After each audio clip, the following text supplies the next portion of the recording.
Hello dear students, let us see another important topic in the aquaculture cluster 3 paper, that is post harvest technology. The topic is good manufacturing practices. దీన్నే మనము GMPS అని కూడా అంటుంటాం. ఈ good manufacturing practices అనే question జనరల్గా మీకు cluster 3 పేపర్లో కొన్నిసార్లు ఎస్సేగా అడుగుతున్నారు, అలాగే షార్ట్ ఆన్సర్గా కూడా అడుగుతున్నారు. కాబట్టి ఈ టాపిక్ ఏంటి, దీని ఇంపార్టెంట్ పాయింట్స్ ఏంటి అనేది ఒకసారి మనం చూద్దాం. What are good manufacturing practices? Definition ఏంటి? They are a series of general principles to be observed and followed during manufacturing. So GMPS అంటే ఏంటి? వినియోగదారుడికి ఉపయోగకరమైన మరియు నాణ్యమైన వస్తువు అనగా మనకి ఇక్కడ చేపలు లేదా చేప ఉత్పత్తులు. సో ఇటువంటి వస్తువులను వినియోగదారుడికి ఉపయోగకరమైన విధంగా మరియు నాణ్యమైన విధంగా అందించటానికి పరిశ్రమదారుడు పాటించవలసినటువంటి మార్గదర్శకాలను గుడ్ మ్యానుఫ్యాక్చరింగ్ ప్రాక్టీసెస్ అంటాం. సో ఇది definition. So they are series of general principles to be observed and followed during manufacturing. Let us see the introduction now. Catching, handling and storing of seafood with care can maximize the quality and makes the seafood products more profitable and desirable to buyers.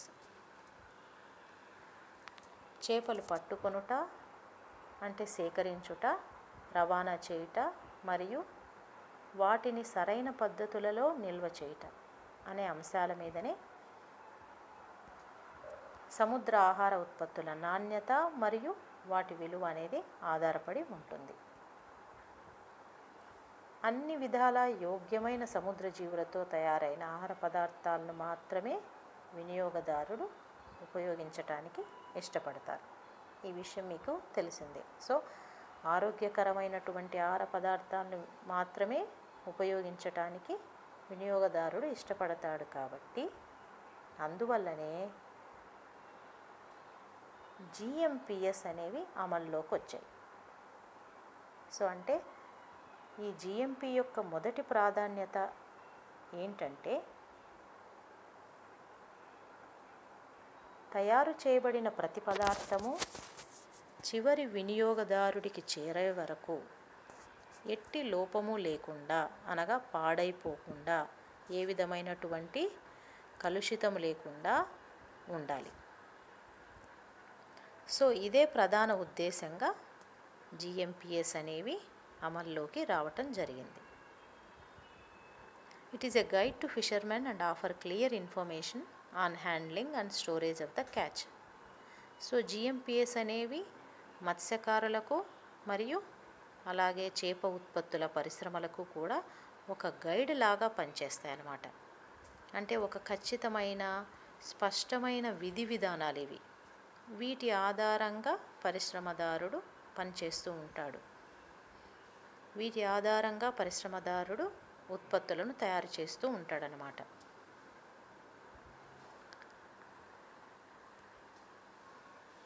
GMPs ensure that the product is free from contamination and safe for human consumption.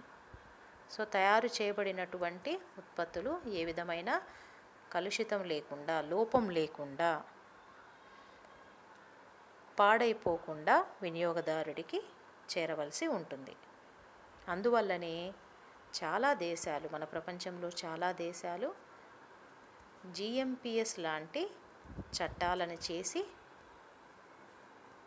ఉత్పత్తిదారులు అంటే పరిశ్రమదారులు ఈ GMPSని follow అయ్యేటట్లుగా, అమలు చేసేటట్లుగా వీళ్ళు చట్టబద్ధం చేశారు. What are basic principles of the GMPS? So GMPS యొక్క ప్రధాన అంశాలు ఏంటి అనేది ఒకసారి చూద్దాం. According to GMPS, industries or manufacturing units must maintain a hygienic area. అనగా జిఎంపిఎస్ ప్రకారము పరిశ్రమదారుడు తప్పనిసరిగా పర్యావరణ మరియు వ్యక్తిగత పరిశుభ్రతను అనేది మెయింటైన్ చేయవలసి ఉంటుంది. పర్యావరణ మరియు ఆ పరిశ్రమలో పర్యావరణ మరియు వ్యక్తిగత పరిశుభ్రత అనేది పాటించవలసి ఉంటుంది. Must maintain controlled environmental conditions to prevent contamination. చేప పదార్థాలు ఇతర పదార్థాలతో అంటే ఇతర హానికరక క్రిములతో కానీ వంటి వాటితో కలుషితం కాకుండా జాగ్రత్త వహించాలి. లేని ఎడల ఉత్పత్తులు వినియోగదారులకు పనికి రాకుండా అయిపోతాయి. Must clearly define and validate the control processes. పరిశ్రమ అవలంబించేటటువంటి విధానం అంతా కూడా ఖచ్చితంగా క్లియర్గా నిర్దేశించబడి ఉండాలి. Periodically evaluate the manufacturing processes. అలాగే ఏ విధానం అయితే వాళ్ళు అవలంబిస్తున్నారో లేదా పాటిస్తున్నారో ఆ తయారు చేయబడే విధానం అనేది ఎప్పటికప్పుడు పునఃపరిశీలించుకోవలసి ఉంటుంది. ఎప్పటికప్పుడు సమీక్షించుకుంటూ ఉండాలి. అంటే అది అప్డేటెడ్గా ఉందా, వినియోగదారుడికి ఉపయోగకరంగా ఉందా, వాళ్ళు పాటించే విధానం సరిగ్గా ఉందా అనేది ఎప్పటికప్పుడు వాళ్ళు సమీక్షించుకుంటూ ఉండాలి. Must get validation from the regulatory authority. So ఒక చట్టబద్ధమైనటువంటి సంస్థ ద్వారా అంటే ఒక రెగ్యులేటరీ అథారిటీ ద్వారా వీళ్ళు పాటిస్తున్నటువంటి విధి విధానం అనేది ఆమోదించబడి ఉండాలి. పరిశ్రమదారుడు పాటిస్తున్నటువంటి విధానం అనేది చట్టబద్ధమైన సంస్థ ద్వారా ఆమోదింపబడి ఉండాలి. Project the instructions and procedures clearly using understandable language and known documentation practices. ఆ పరిశ్రమకు సంబంధించిన విధి విధానాలను అందరికీ అర్థమయ్యే భాషలో అనగా డాక్యుమెంటేషన్ని అందరికీ అర్థమయ్యే భాషలో రూపొందించాలి. Appoint only trained operators. సంస్థలో కార్మికులను కానీ లేదా ఇతర అధికారులను కానీ శిక్షణ పొందిన వారిని మాత్రమే పనిచేయుటకు నియమించవలసి ఉంటుంది. ఇవే కాకుండా industries must maintain records both written and electronic forms. So పరిశ్రమలోని పనులకు సంబంధించి అంటే వారు అవలంబిస్తున్నటువంటి విధానానికి సంబంధించిన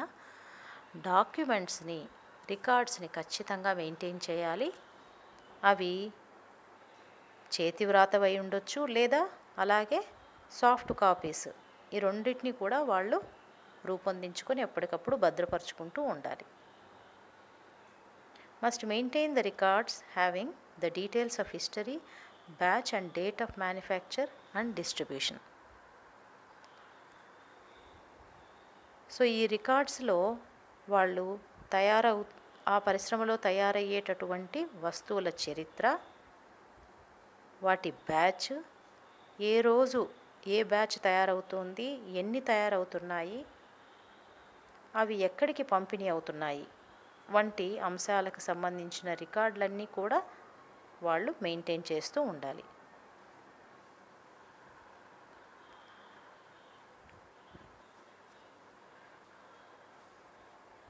See that the distribution of products must minimize any risk to their quality. ఉత్పత్తులను సరఫరా చేసే సమయంలో ఆయా పదార్థాలకు జరిగే ప్రమాదాలను నివారించి నాణ్యతా లోపం కలగకుండా చూడాలి. Examine the complaints about marketed products.